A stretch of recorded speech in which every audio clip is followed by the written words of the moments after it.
Welcome to Herpetology Hangouts hosted by the Canadian Herpetological Society. My name is Pamela Rutherford and I am president of CHS. Tonight's speaker will be introduced by Julie O'Reilly. Hello, everyone. So before we begin and turn it over to Mike, I would like to acknowledge the lands on which we are meeting today, which of course there are many over Zoom, and pay our respects to the ancestral history of Canada. Today, I am joining this meeting from Ontario. Anyway, that's a bit of a change from last time, from my parents' farm, where I grew up spying salamander and garter snakes in the forests and vernal pools. And I want to pay my respects to the Wendat, the Haudenosaunee, and the Anishinaabe peoples who were the first keepers of this land. I also want to express my deep gratitude to those who have guided to see nature from a perspective that is different than my own, Chi Miigwech. Today, we are meeting virtually coast to coast to coast across Canada, and I would like to acknowledge the ancestral and unceded land of all the Inuit, Métis, and First Nations people that call this land their home. As herpetologists, our natural lands and the animals within them are so important to us, and this recognition is a renewal of our commitment as a society to listening to and cherishing the knowledge of Indigenous people and the knowledge that they have of Canada's reptiles and amphibians. Today's speaker is Michael McFadden. He is one of the leaders of the Herpetofauna department at Taronga Zoo in Sydney, Australia. The Taronga Zoo stands on the traditional lands of the Camaragal people. And Mike is currently pursuing a PhD during his spare time, of which I don't know how he has any, on the reintroduction of threatened amphibians in southeast New South Wales, which is where Sydney is located in Australia. His work on ex-situ conservation and reintroduction is truly inspiring and has really inspired me and shown me what is capable in conservation. And I can't wait to hear what he shares with us today. So with that, I'm going to say, take it away, Mike. Awesome. Thank you, Julia. And thank you for inviting me today, guys. I really appreciate it. Being able to chat to you. I'd prefer to probably be across in Canada at the moment, having a beer with you guys at this time and giving a talk in person, but this is the next best thing. Hey, James. Can you hear me okay? Yep. Awesome. In that case, guys, I might start sharing my screen so I can show my PowerPoint presentation. And I think I'll be able to do that.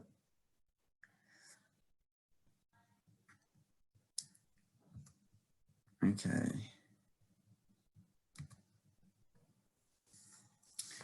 Has that come up on your screen, guys, the PowerPoint?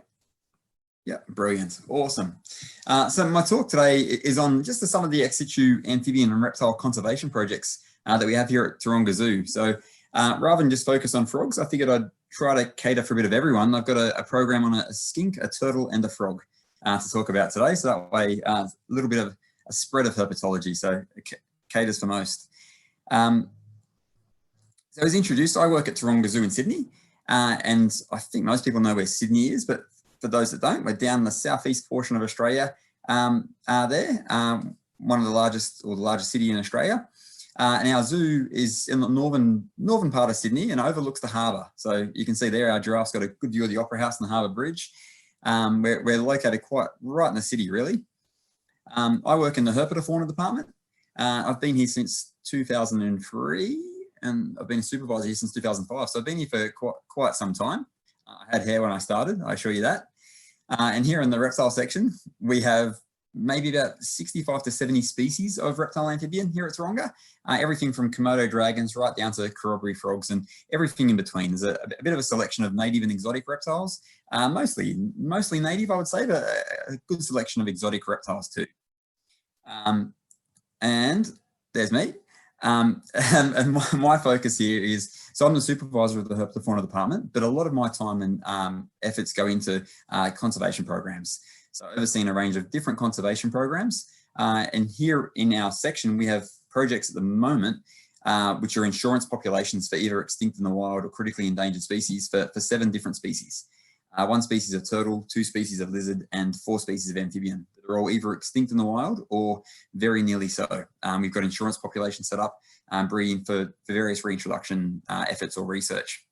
So I'll talk about a few of those today. I might start with frogs because that's what occupies a good chunk of my time. In Australia, we have about 240 species of amphibian, just over now. But our amphibians have had a tough time in the last few decades, ever since the 1970s.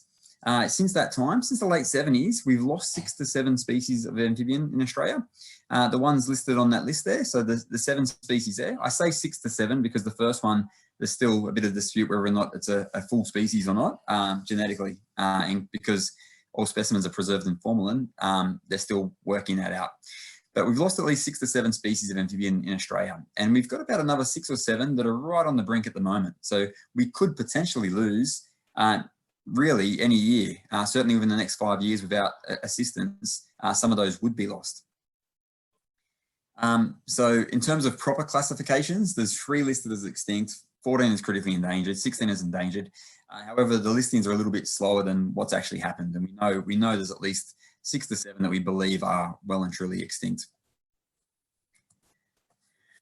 In terms of why they've declined, the primary reason is chytrid fungus. Habitat loss, introduced predators, all those other things do impact on our amphibians and certainly on some of our endangered amphibians.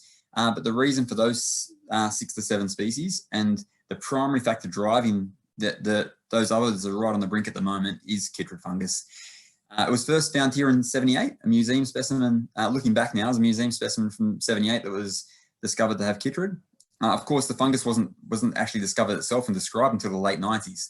So at the time when our frogs were declining, no one knew why. And it started on the mid-east coast of Australia and moved its way north and south at about 100 kilometres or so a year. And by the late 1970s, early 1980s, we're losing species from the very centre of the eastern coast of Australia, and then it spread northward. So by the mid-1980s, it was kind of halfway to northern Queensland, and by the late 80s and early 90s, it was right at the top of northeastern Australia, and species were disappearing.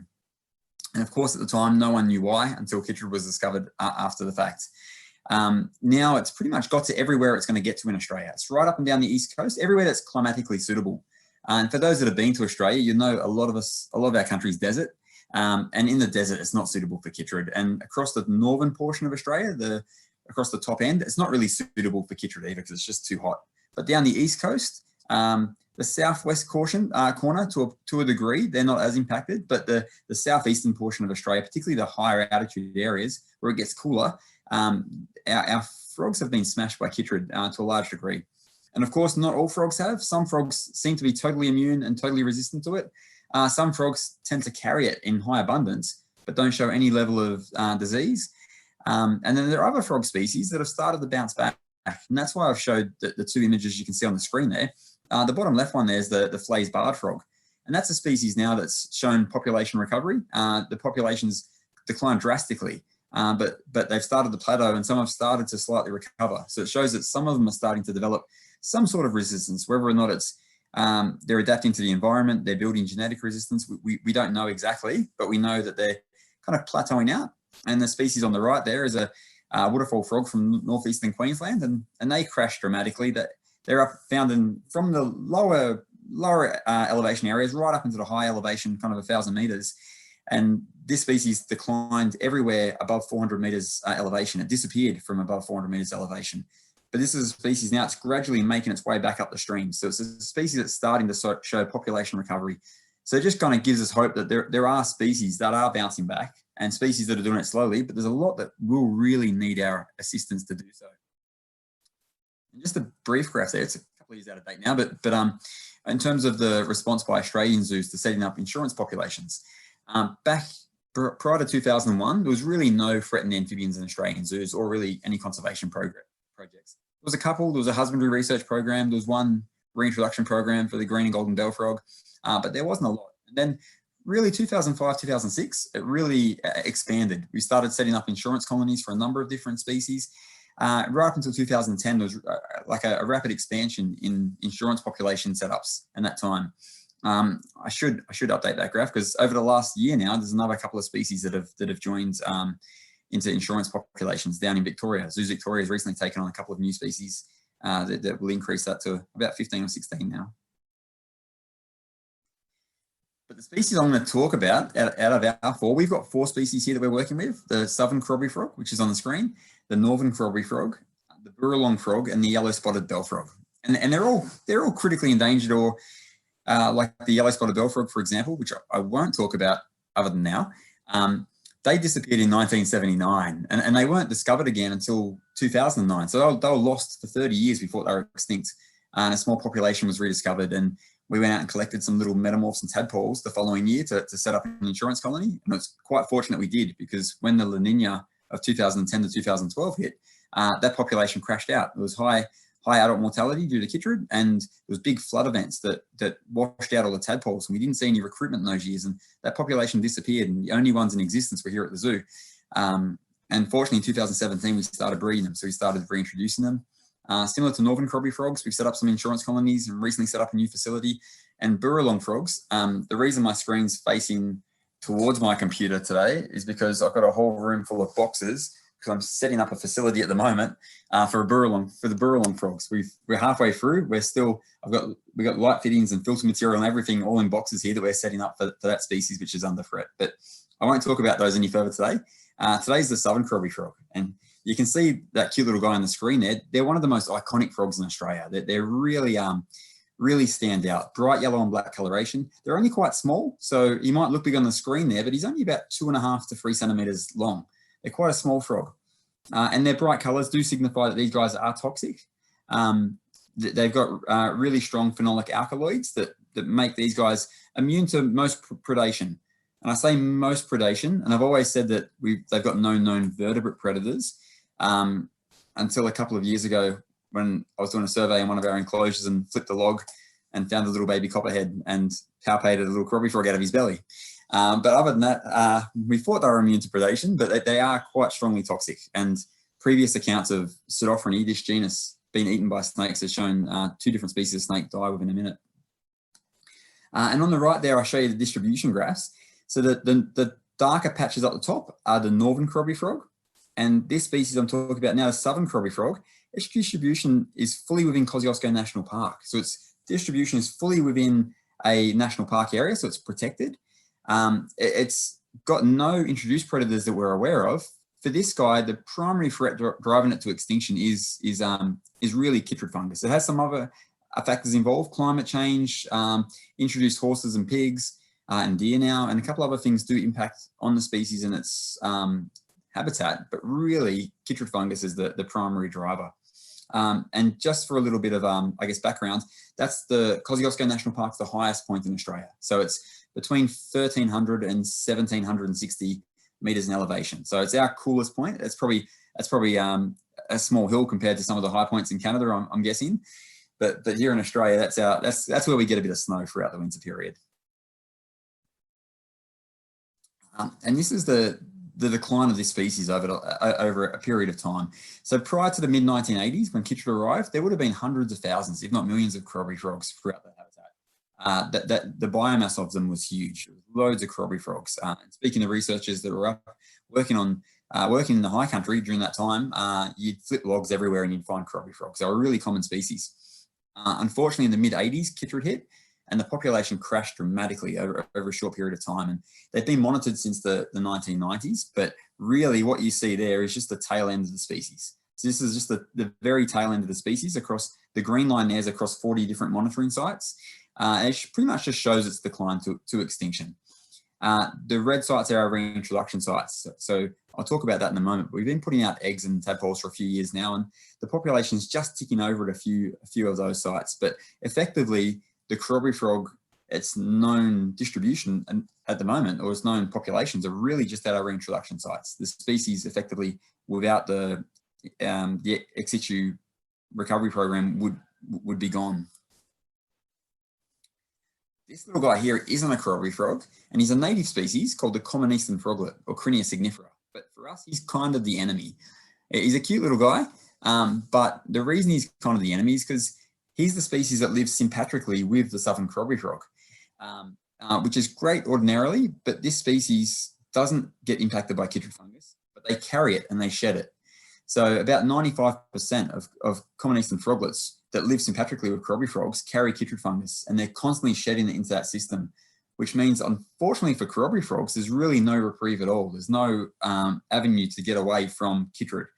If Corroboree frogs were the only species up there and they burnt themselves out to just a small little populations, they might be able to kind of recover from chytrid fungus because it stops spreading in the community. However, unfortunately, because common eastern froglets are up there in massive abundance, there's really no reprieve for them. And that's one of the things driving the species towards extinction. So because researchers determined it was going towards extinction, it was determined to set up an insurance colony. An insurance colony has been set up at a number of zoos now. So here at Taronga Zoo, also at Melbourne Zoo in Victoria, which is down the southeast portion of Australia, Hillsville Sanctuary, which is also in the same state, and the Amphibian Research Centre, a population of Corroboree frogs has been established through collecting eggs over a 7-year period. So over a good period of time, we're collecting a certain proportion of eggs from nests right across the range of the remaining species. Just a small proportion of nests to not impact on the population too much, but to enable us to get a really broad genetically managed population before they blipped out. It was fortunate that we did, because the population trajectory did continue towards extinction. But now within the zoo population, we have about 1,000 Corroboree frogs. So across the zoos here at Taronga alone, we have a little over 400. And there's almost similar numbers down at Melbourne Zoo and Hillsville Sanctuary. So we have a good broad genetic insurance population of the species. Each population is held in a climate controlled quarantine facility, and effectively they're shipping containers or cargo containers that we've kind of masked to some degree in graphics, but they're cargo containers that were designed for frozen food storage. They've just been rigged up with refrigeration, so that way we can control the climate in there, control the temperature, and we've converted them into containers that we can use for amphibian conservation. So you can see there's one of our breeding tanks.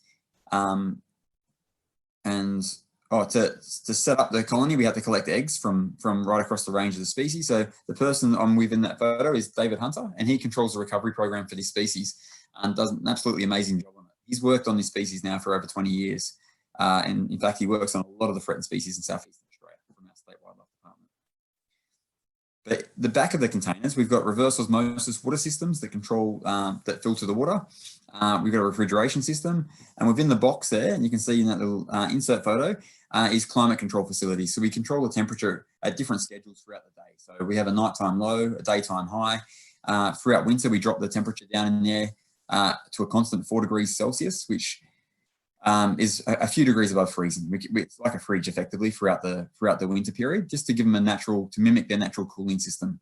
And in these systems as well, we have backup thermostats and alarms. And I'm sure anyone who keeps kind of reptiles or amphibians that may be on this talk is aware that temperature is extremely important. And if something blows, if the refrigeration blew for some reason and we weren't aware of it, the lights within one of these facilities alone can take the temperature up 3 or 4 degrees an hour. And you can end up with a bunch of cooked frogs in no time. So we have a couple of backup thermostats in place that cut off all power if it goes above a certain temperature range. Plus we have remote sensors that allow us to know. We get kind of alarms on our phones and computers if the temperature is outside the range that we want. And the breeding of these guys has been pretty successful.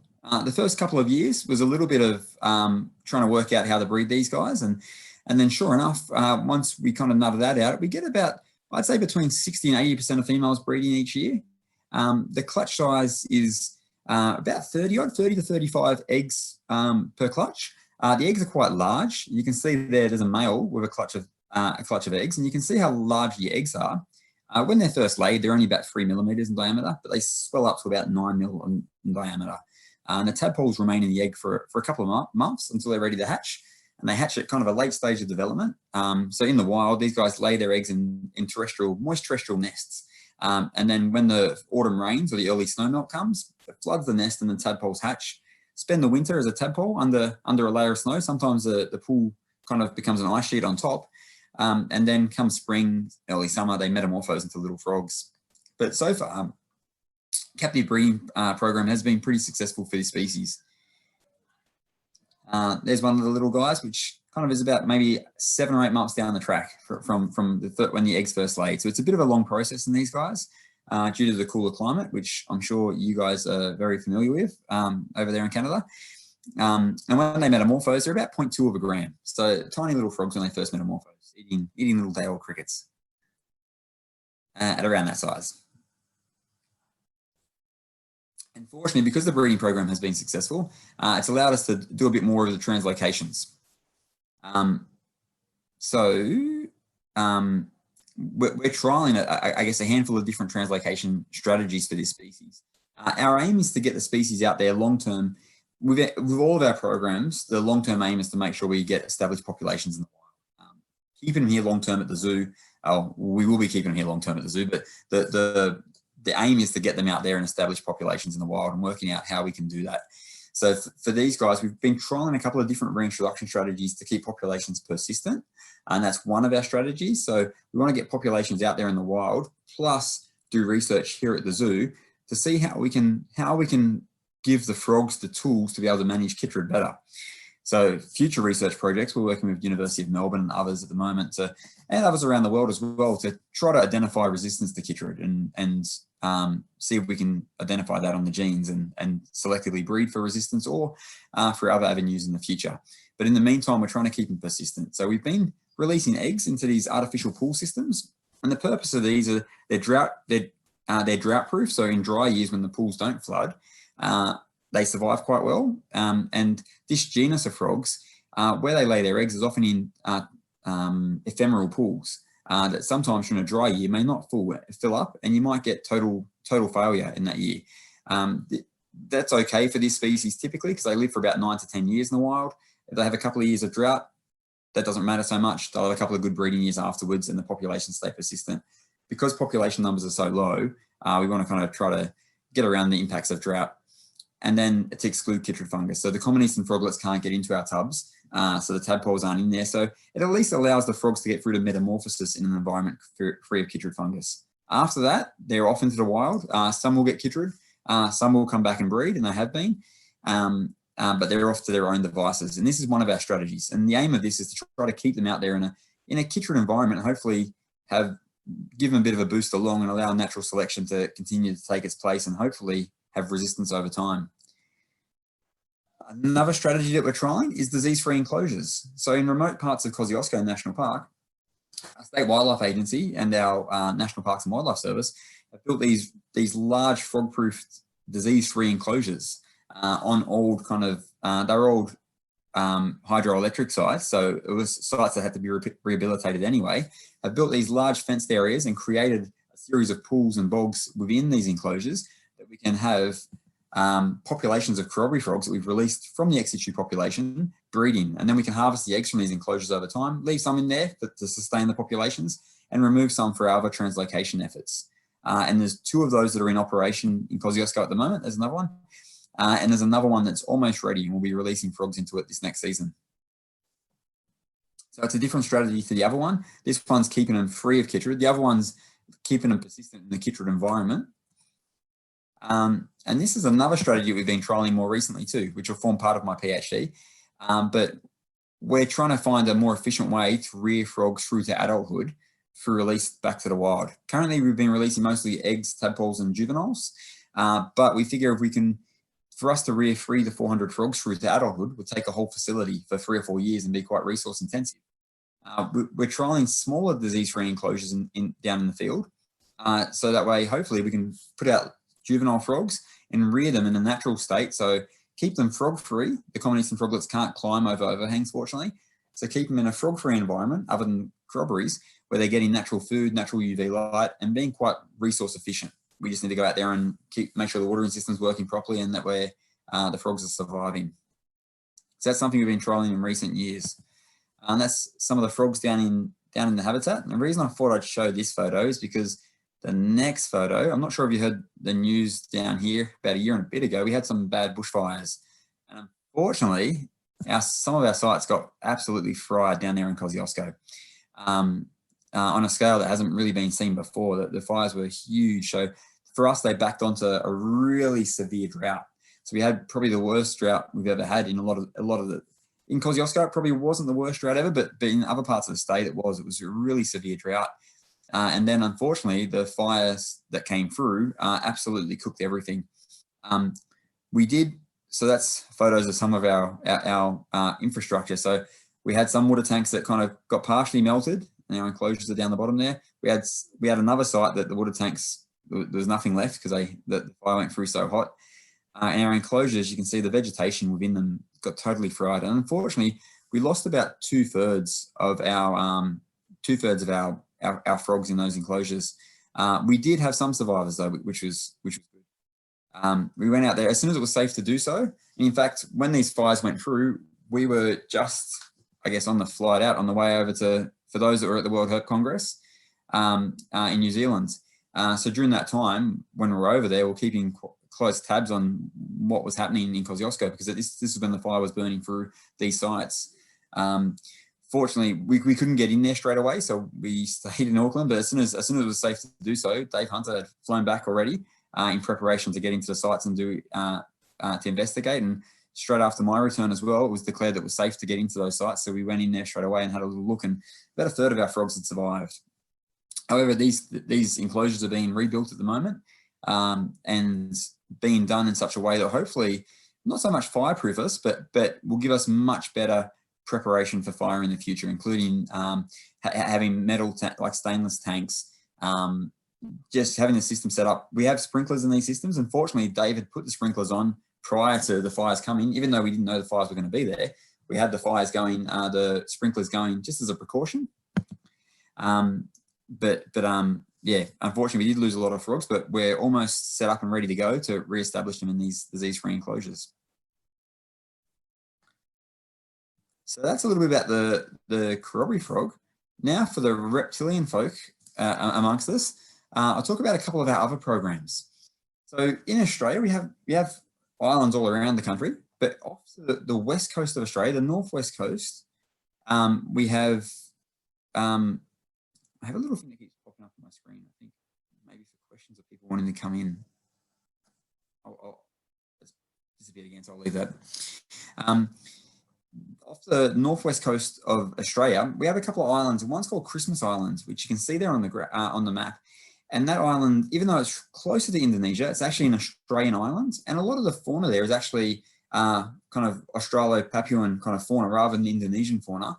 Same genera as the lizards found in Australia and so forth. And to the left of there is the Cocos Islands, which I'll talk about more in a moment. But I'll talk mostly about Christmas Island. So Christmas Island's all the way across there, a couple of thousand kilometers away from Perth. And that's the shape of the island. And you can see there on the scale, it's not quite large. It's only about maybe, I don't know, no longer than 12 to 15 kilometers across. So it's only a fairly small island. But on this island, there's a range of native fauna species. There used to be a small species of bat called the Christmas Island pipistrelle, which unfortunately went extinct about 15 years ago. And there's also a Christmas Island flying fox. But in terms of the reptilian fauna, there's a number of native and endemic reptile fauna species only found on that small island. There's 3 species of skink known to occur on the island, 2 which are endemic to the island, 1 which is also found on some other islands, 2 species of endemic geckos, and 1 species of burrowing blind snake that's only been seen 7 or 8 times. So regarding the status of that, we really don't know too much about that species. There are introduced reptiles though. There's the burrowing blind snake, the brownie blind snake, which is a flower pot blind snake, some may know it as, that's kind of established everywhere. There's a colubrid snake, which I'll talk more about in a moment. A couple of species of gecko, including the Asian house gecko, Hemidactylus frenatus, which once again is a really good colonizer, colonizes everywhere, including right around Northern Australia, and a species of skink. The status of reptiles on the islands, so the last kind of 20 years or so in particular, the islands, I don't want to say ecological meltdown, but it's the fauna of the island has taken a big hit with the disappearance of the pipistrelle. The flying fox is critically endangered, and the reptilian fauna in particular has taken a huge hit. We don't know much about the blind snake, but the 3 species of skink have all disappeared in the wild on the island. 1 species that was found on other islands as well, which was the 1 species was found on other islands as well, which was the coastal skink, is still found on other islands. That was the first to disappear. The other 2 species, the blue-tailed skink, which I'll talk about today, and the forest skink, both disappeared about 10 years ago now. Unfortunately, the forest skink, they were only able to collect 3 as it was disappearing, and they've all since died. So that's the first, it was documented as the first reptile species in Australia to go extinct since kind of European settlement. And the 2 gecko species, one still persisting, but one went extinct in the wild about 10 or 11 years ago, which I'll show in just a moment. So really the island's reptilian fauna is in a fair bit of trouble.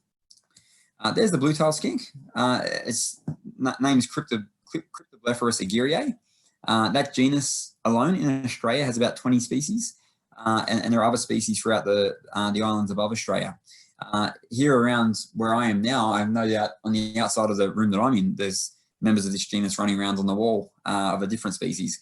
And on Christmas Island, this species was particularly common. They're all around the buildings, the habitations, they're all around logs in the forest. They're a really common species prior to a couple of decades ago. And the other gecko that I'll talk about very briefly is the Lister's gecko. And this species went extinct on the island as well about maybe 11 years ago now, 10 to 11 years ago, this species disappeared as well. And the reason I thought I'd show photos of these two, you can see they're on gloved hands. They're both here at Taronga Zoo. So they're extinct in the wild. Fortunately, the year before they finally disappeared, Parks Australia staff, so the park staff who were based on the island, recognised this and got the permissions involved and went out and collected kind of 40 to 50 of each of these 2 species. I was quite fortunate they did when they did. They are only able to get 3 forest skinks, which is a bit of a bummer, but they're able to get 40 or 50 of each of these 2 species and set them up in captive colonies on the island as a kind of emergency measure to stop them from going extinct. And it's quite fortunate they did, because by the following year, they were pretty much gone. The blue-tailed skink was gone, and they were only able to find a few more of this gecko species, and then they were gone. I'll talk what happened next in a moment, but the reason for that, there's a few different reasons, and mostly to do with invasive species. So this little guy is the wolf snake, and this little guy was introduced to Christmas Island some time ago, but the spread of this snake across the island very closely mirrors the decline of the blue-tailed skink across the islands. So we can't say for sure which species 100% caused the extinction event, because it was kind of, I guess, identified too late to really get a good grasp of it and do a lot of research as it was occurring. But the species that we think were implied most in the decline were the wolf snake, the Asian wolf snake, the giant Asian centipede, which has built up in great abundance on the island. They've been there for decades and decades now, but in recent decades, they've built up in abundance, and they certainly do eat the young ones of these species as well. And also yellow crazy ants, which form super colonies. And all 3 of those species on the island have caused quite a bit of havoc. There's other things going on the island too, like phosphate mining, which may be implied in some of the mammal declines. But for us, it seems to be the snake and the centipede that have caused a fair bit of the havoc that we've seen. So, fortunately, on the island, when they collected those 40 or 50 of each species, they doubled that number in a year, which is good through breeding. And then we divided the colonies in half, and half of those colonies came here to Taronga Zoo in Sydney, and the other half stayed on Christmas Island and are still there now, managed by Parks Australia. And that was a bet hedging strategy, just to make sure that we don't lose, if a hurricane hits the facility on the island, if a disease gets into it, a fire, anything like that, just to make sure we don't lose the whole species in one hit. It was decided to split the colony in 2. And here at Taronga, we have 2 different rooms that we've got as quarantine rooms. The lizards can't leave those rooms. They're in there in permanent quarantine as breeding colonies for future reintroductions back to the island. So there are some of the tanks for the blue-tailed skinks. We've expanded upon that now in the room. It's a bit busier in there now, and we've got another room up in operation that's larger than that room again, that's full of gecko enclosures as well. And fortunately, over the last kind of 10 years now, they've bred quite readily. Here at Taronga, we have currently about 400 blue-tailed skinks. And if we needed to, we could boost that number really quick and double that number within a year. They're quite fecund species. They do breed quite readily, same as the geckos. So we could easily boost that number quite quickly. The reason we haven't continually done that is because, I guess, capacity reasons. And at the moment, there had been nowhere to put them until recently. So we've been working at reintroduction strategies.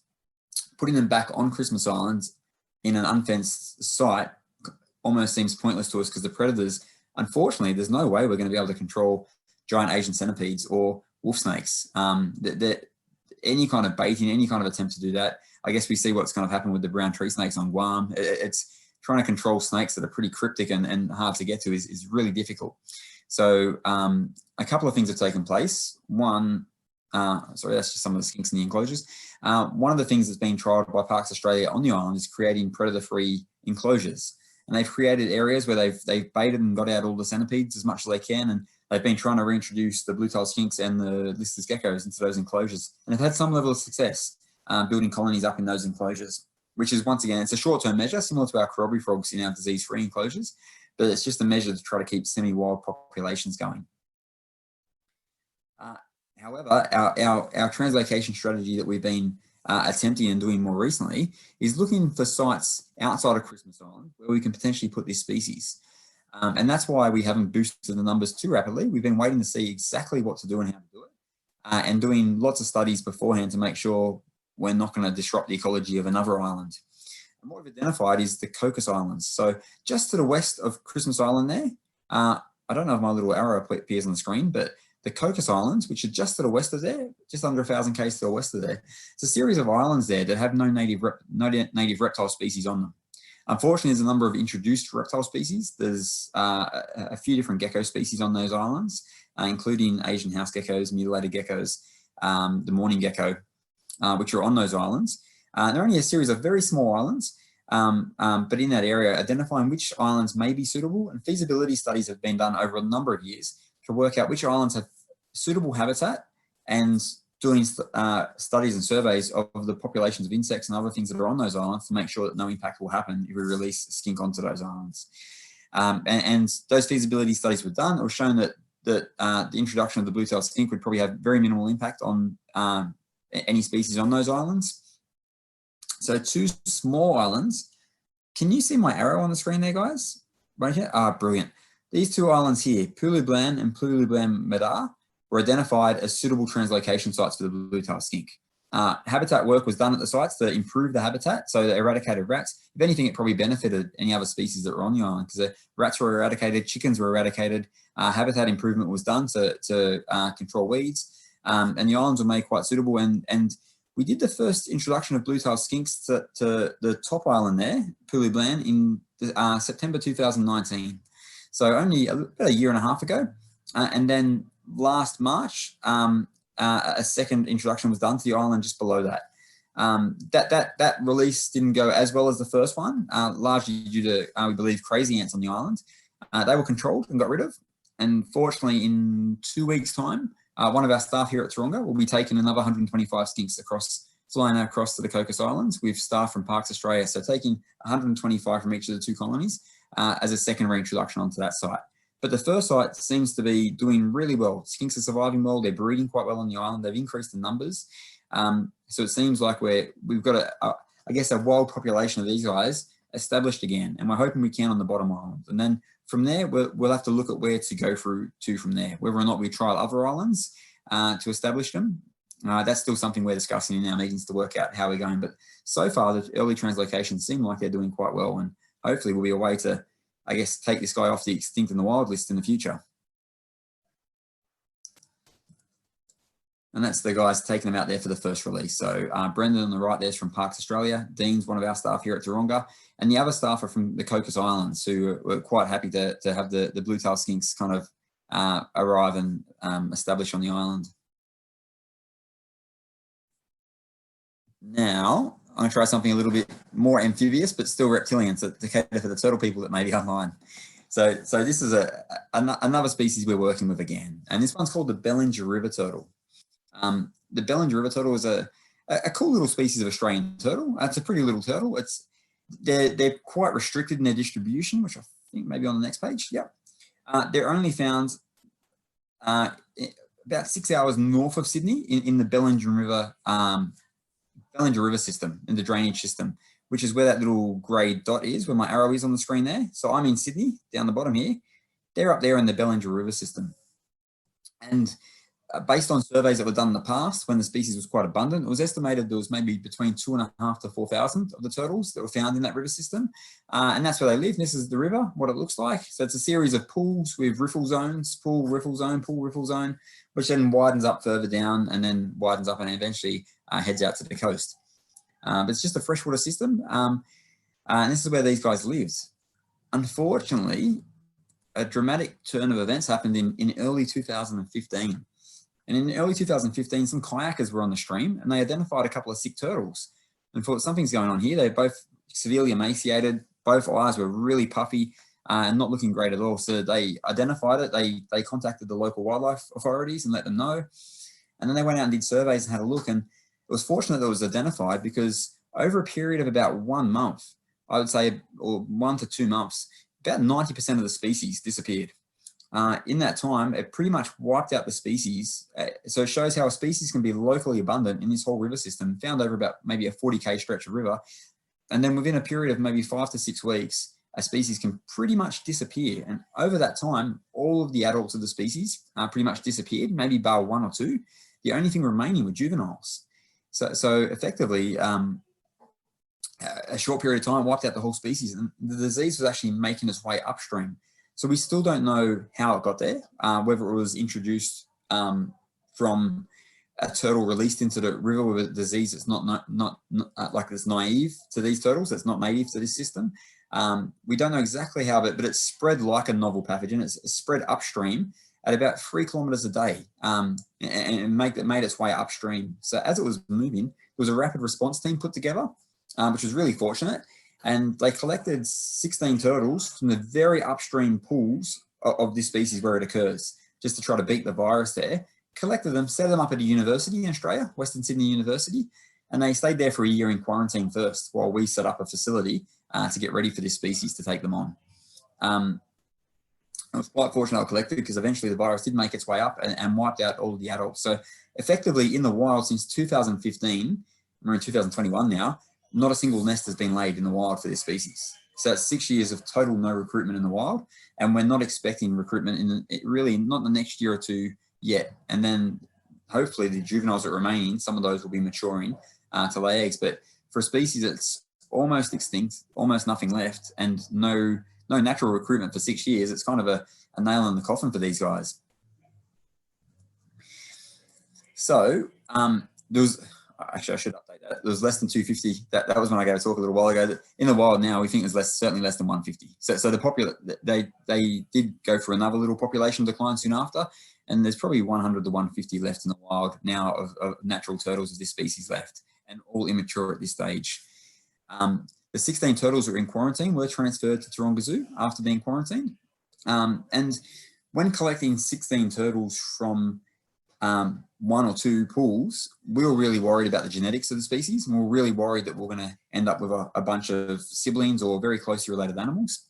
Very fortunately, I probably should have put the graph in here, but I don't know how it happened. I assume there's a lot of movement in this species across the river system.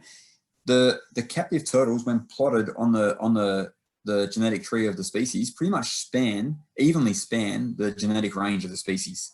So right across, we have a really good genetic spread. There's only 2 that seem to be closely related. The rest are a good genetic spread of the whole species, looking at the museum specimens and the disease animals that were collected at the time of death from throughout the river. Ours were dotted evenly throughout that tree. So fortunately for us, we have the genetics of those and we know who's maybe closely related, but fortunately we seem to have captured a good chunk of the genetic diversity in the species through the ones that were collected. They arrived here at Taronga in 2016. The photo on the bottom there, that's just one of the little guys being ultrasounded, but I think I might show that in a moment too. So a quarantine setup was set up here at Taronga. We've solid sides to 1 metre along the side, to sealed at the bottom, just to prevent access from any other reptiles in and out of the facility. At the time when we had them, the virus that caused it still wasn't described. Actually, I probably shouldn't skip over that. The virus that caused this disease was actually described a couple of years later. It was a novel nidovirus.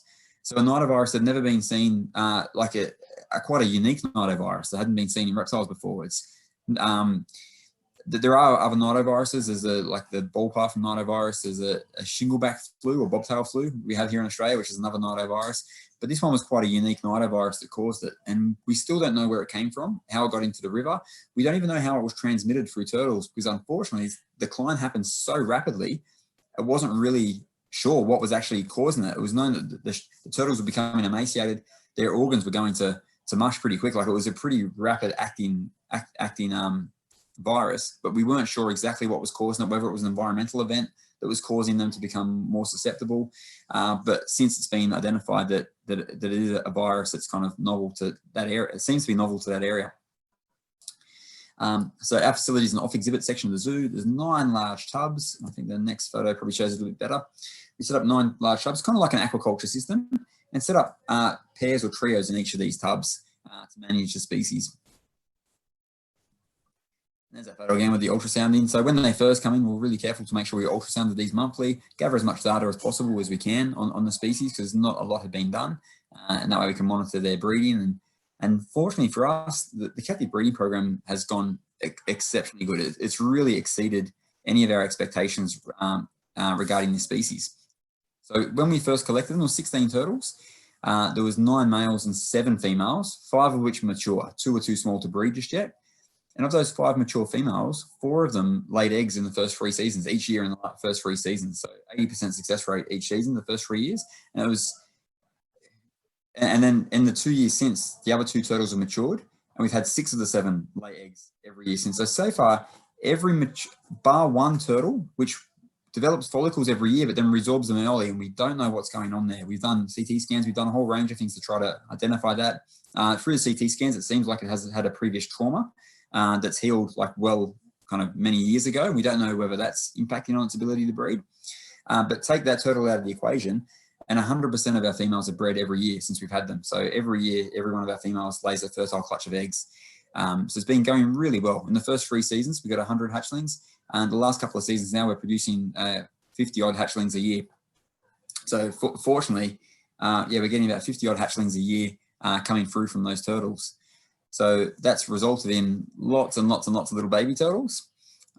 Initially, we collected the turtles that we hatched. We're keeping some back for our insurance colony and breeding population based on the genes, just to make sure all of our adults are represented.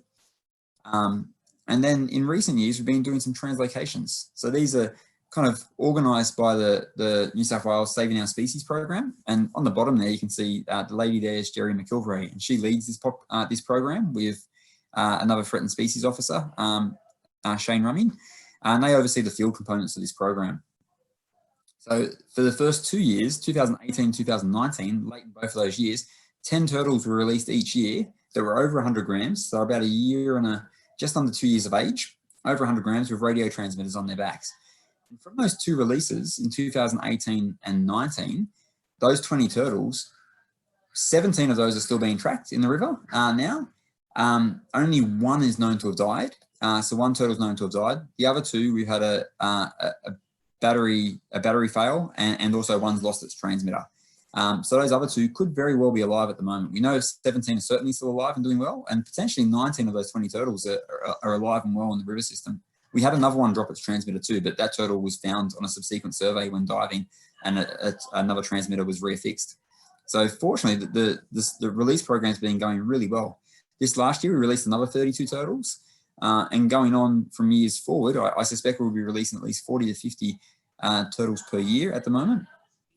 Symbio Wildlife Park, another wildlife park in Australia, has collected turtles from the river since that have proven negative for the virus to establish a new insurance colony for the species.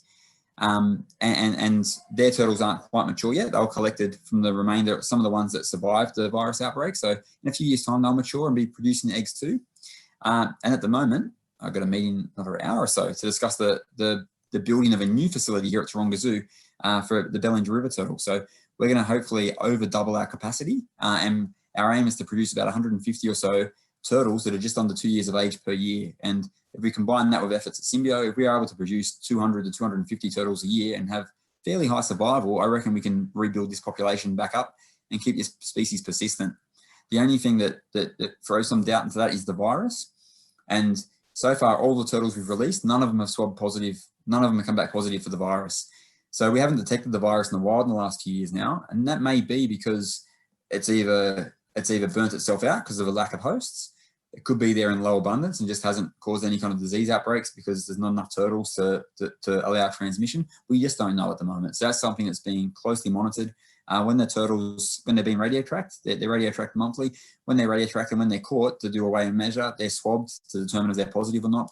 And so far, fortunately, they've all proven negative, and we hope that continues. But really, We don't know enough about this virus just yet to be certain about that. So if the virus is gone, I'm confident we can get this species back up there and persist it in the wild again. If it's not, then we'll play it by ear and make calls as we go, I guess. I think that's about it, guys. I've talked your ear off for close to an hour. Apologies if I've gone a little over time. No worries at all. That was really fascinating. And I think we all would like to extend our big thanks to you. It was a really great talk. Something for us all to strive for in conservation, I think. There's already questions in the chat. So I'll start with Hannah's about frogs. She asked a couple of questions, so I'll just read them all out. Do you ever struggle to find the young frogs in the pens their heads started in? I'm assuming not with their bright colors, because Corroboree frogs are beauties. If one were to work with tiny frogs or toads that essentially disappear once they touch sand, would you have any recommendations?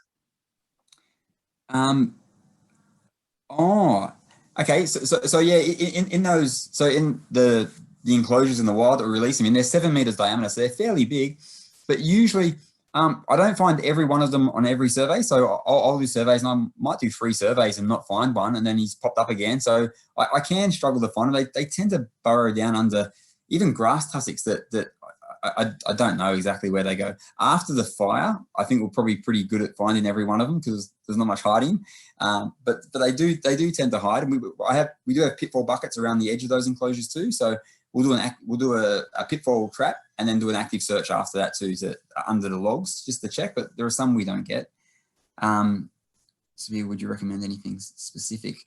Well, the pitfall traps that we utilize do collect a lot of the frogs, so they're pretty effective.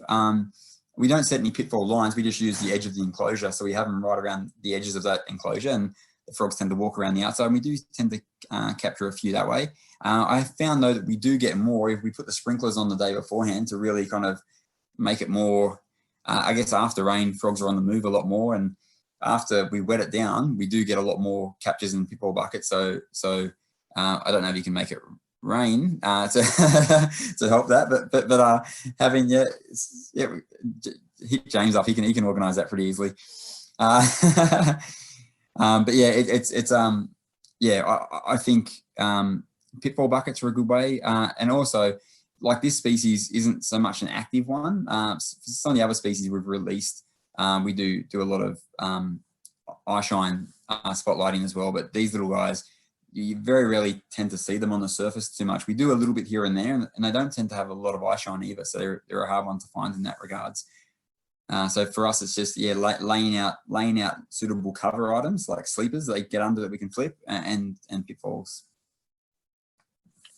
The pitfalls are a nice touch. That was very smart. I'm not sure whose idea that was, but they should get a raise. Okay. Yeah. Unfortunately, Corroboree frogs can't jump. So they're a walking frog. They drop in. They can't jump out. They can't climb. So unlike other frogs, they're probably an easier one to do in that regards. Yeah. Okay. There's another question from Aurora. I'm sorry if I'm saying your name wrong, Aurora, in advance. Did you tag your Corroboree frogs before releasing them in the wild? If yes, what kind of tags? And she has a second question after that. Yeah. So we didn't actually tag them, but fortunately for Corroboree frogs, they're patterns like a fingerprint. So we do photo recognition. I haven't put it into photo recognition software yet. I still flip through my folders, but usually we can work it out pretty quick. There's only 30 frogs per tank, and it takes seconds to work out who's who.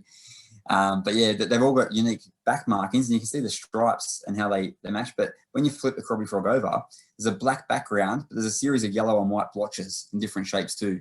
So the belly is probably even more distinctive to tell them apart than the back is. So we have back and belly photos of them all. So yeah, we haven't, fortunately for these guys, we haven't had to do any kind of invasive marking. So we haven't had to do kind of VIA tagging, toe clipping, any of that for these guys, because they've got their own natural identification. That's convenient. Except if we're scrolling through 30 photos all the time. Second question, do you notice a survival difference between eggs/tadpoles reintroduction versus juvenile reintroduction? Good question. Yeah, what do you find? I haven't analysed the data yet. so for the southern Corroboree frogs, their eggs, and we've released eggs at a number of sites into those artificial pools and to wild pools. We haven't actually released juveniles or adults into that comparable system, and we've released the frogs into the enclosures, but once again, not doing so much the eggs and tadpoles in that system. For northern Corroboree frogs, I've done a combination of at 2 sites, egg/taddy release, juvenile release, and adult release. I haven't analysed the data yet, but it seems for us, the juveniles and the eggs and tadpoles both have relatively decent survival, whereas our adults didn't have the best survival. But I haven't analysed that yet to tell you. If I ever finish my PhD, I'll let you know. But I haven't analysed that yet, and I do get poked and prodded to make sure I get to that soon, but I will eventually. But we all look forward to it when you do. We all want to see those stats eventually. Okay. So Harry had a question about how maybe to get involved with these programs. So maybe if you wouldn't mind sharing a little bit about how you got involved in these programs in the Taronga Zoo and what your career path kind of looked like, because it is unique. Yeah, no, definitely. I guess for me, I was quite fortunate here. Like when I started here at Taronga Zoo, I had a manager here who I know Julia and James are quite familiar with, Peter Harlow. And when I started, he was very he was the manager of the department, and at the time we didn't have really much going in the way of conservation programs. There was one for a green and golden bellfrog, which wasn't kicking too many goals, and was Pete's work with his Fijian iguanas that he was doing over in Fiji. But there wasn't a lot going on outside of that. That was kind of my area of interest and passion, and Pete was quite encouraging of that. So when we decided to do Corroboree frogs, he was quite encouraging, and sure enough, we hit the Corroboree frog program. And then since then, every year, so in 2006, we started the Corroboree frog program here. In 2007, we got the Burralong frogs up on board. In 2009, we got northern Corroboree frogs. 2010, it was yellow spotted bell frogs. 2011, it was Christmas Island. So every year, we're pretty much setting up a new insurance colony, but based upon that. But really, I guess it's just working with. So most of our programs have come from our partnership now with DPIE. So Dr. David Hunter, who coordinates the threatened species program for most of the endangered frogs in New South Wales, he's quite a close friend now, and that's kind of established over time through when we got involved in Corroboree frogs. And so now if something is in trouble, like the yellow spotted bell frog, when they were rediscovered, you got them that night. The next morning, pretty early in the morning, I got a phone call saying pretty much, can you take these kind of thing. So I guess it's relationship building, getting to know people working on the threatened species, chatting to them, and trying to, I guess, look into what areas, what's needed, like what species are in decline that aren't getting much attention. And if it's someone who's, 5th year of undergrad, I would say contact people involved in those type of programs to see what way you can get involved. I'm not actually sure which amphibians in Canada are in threatened species programs or in insurance colonies, but it could be volunteering at volunteering at that local zoo or that local wildlife sanctuary that's doing the work, and that would be a good way to I guess build a network with those people, with the people in the field actually doing the work, and then that's how you kind of hear about what positions are there and how to expand and really what's needed for those species if you wanted to set something up yourself. Awesome. Sorry, I just dropped out of my video because my internet's a bit dodgy. Okay, so for the it's a cool little lizard you're holding. Oh, that's an armadillo lizard, South African lizard. Okay, so for the Corroboree frog, Johnny has a question. In which ways were husbandry protocols refined prior to achieving such high reproductive output in captivity? Great question. Yeah. And I guess for a lot of our species, we try to do a few things at the same time. So if we haven't established something, so for Corroboree frogs, the first year we had some natural banks of sphagnum moss to try to breed them under. We had some not artificial sphagnum moss, but the dead kind of horticultural sphagnum moss that you buy in bricks. Trying a few different techniques. We tried different feeding for the frogs. So we fed some on termites, ants, and crickets to try to give them more of a natural diet with lots of ants in it. We fed some on just crickets that are dusted and gut loaded. Just trying to establish if we did get higher survival in any of those. So I guess it's just for us, bet hedging, trying to work out, trying to do different techniques and just see what comes off better. every year with each of our species, we still try to do.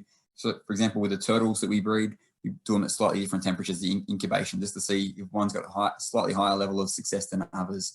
And we still do that with each of the frog programs too now. So I guess for us, it's really just trying different techniques in those first couple of years to see what works better. So, for some breeding tanks, we had them slightly wetter than other breeding tanks.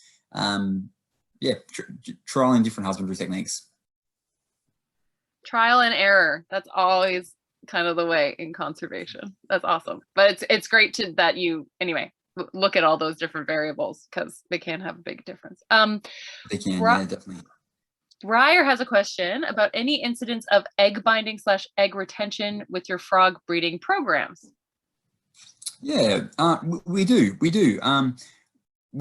For Corroboree frogs, for example, each year we do get I would say a few females. This year we had 70 or 80 females in breeding tanks. And I think we probably lost 2 or 3 females during the breeding season, and each, when died and when got them out, they were full of kind of over-ripened eggs. So each year there is a couple of females. It's only a small percentage, but there is a few females that don't pass the eggs.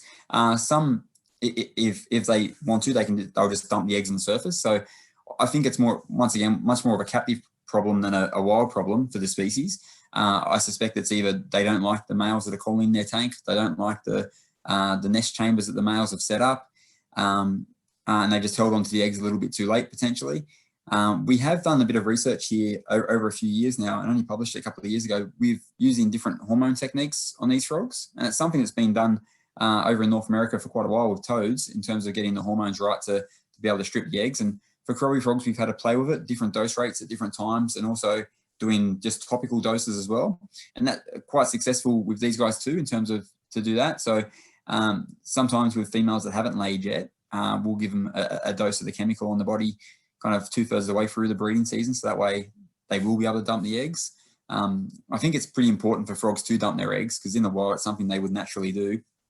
And also, if they retain their eggs, it's a problem we see. I guess here at Taronga, we've got thousands and thousands of frogs as part of these programs, and females that retain their eggs, and they retain a couple of years in a row, you see things like corneal lipidosis, where they're building up cholesterol within their body, and you see it build up on their eyes. And it's a captive artifact, something you wouldn't see in the wild, but just reabsorbing so many lipids in that back into their system for successive years.